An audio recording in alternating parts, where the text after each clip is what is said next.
Ол үйде келін бар, кухняны өздері бөлініп қалды.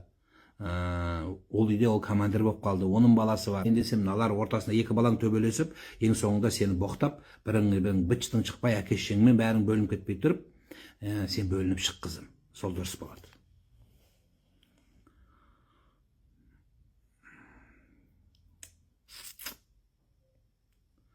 Аға, мен екінші мәрте тұрмыс құрдым. Бірінші тұрмысымда, екінші тұрмысымда да неке қидырмағанмын. Бірінші күйеуіммен ажырағаныма 20 жыл болды. Охо, білмеймін ол кісі қайда екенін, бірақ талақ бермепті енді қазіргі. Енді қазіргі мен уже қалай болды? Кетті ғой енді ол, талақ бермесе, сотпен ажырасқан шығарсың енді. Сот бір талақ байын алып береді, одан кейін ол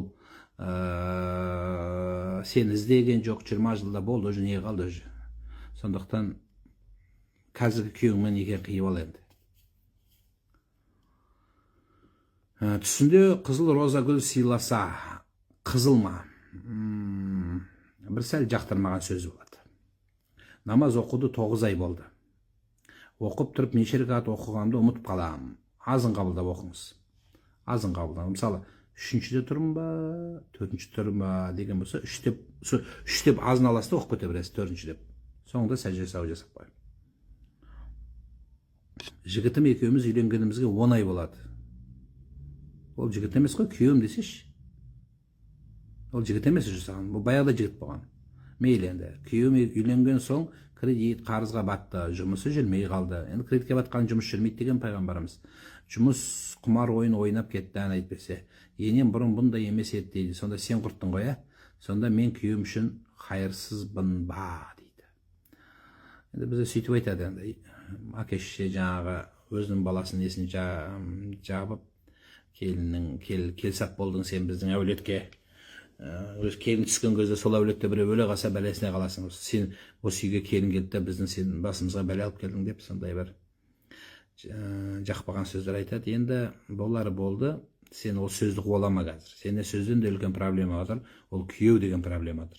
Сонымен айналсыңдар. Сен кінәлі, мен кінәлі, мен кінәлі, сен кінәлі, ол түбі бітпейді. Ол жаңа ғана бірінші тауық болған ба, бірінші жұмыртқа болған ба деген сияқты шешілмейтін дау. Мынау да дұрыс емес, мынау да дұрыс емес болып шығады. Сондықтан керек емес. Күйеумен айналсындар. Можно ли просить у Всевышнего справедливое наказание для обидчика?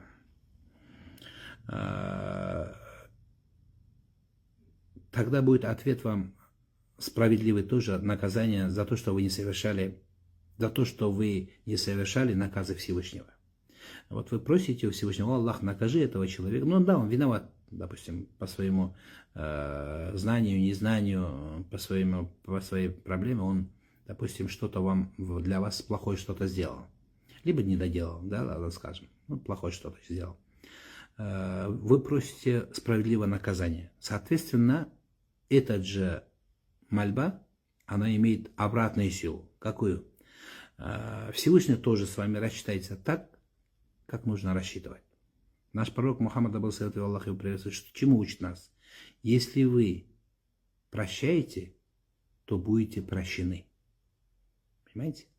Если вы прощаете, и за это вы тоже будете прощены.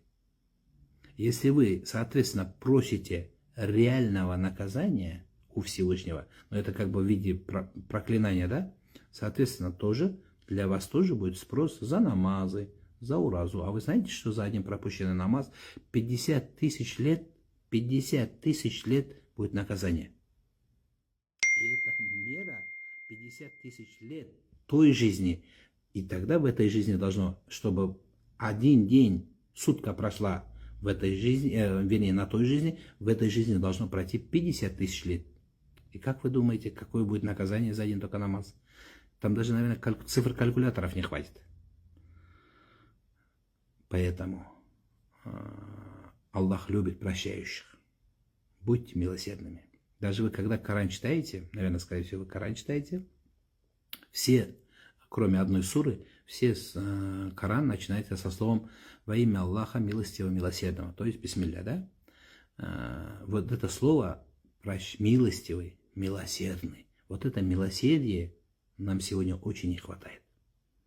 относительно милосердия есть очень много моментов, когда сподвижники просили наказания у пророка, чтобы он попросил наказания для неверных, и тогда пророк ﷺ тоже просил за этих людей милосердия, чтобы Всевышний их наставил на правильный путь. От того, что Всевышний его накажет, вы что думаете, что для вас это чем-то хорошим сулит? Мне кажется, ничем хорошим не сулит для вас. Поэтому лучше быть милосердным. И тогда Всевышний будет тоже к вам милосердным. Ва алейкум ассалам рахматуллахи ва баракату. Садуқасаға қалайсыз, жақсы ма? Денсаулығыңыз жақсы ма? Умраға әйел кісі жалғыз барса бола ма дейді. КМДБ-ның пәтуасы бойынша қасында махрам жақын адам болуы керек. Қорғауында. Аға, бірінші тұрмысымда неке ЗАГСте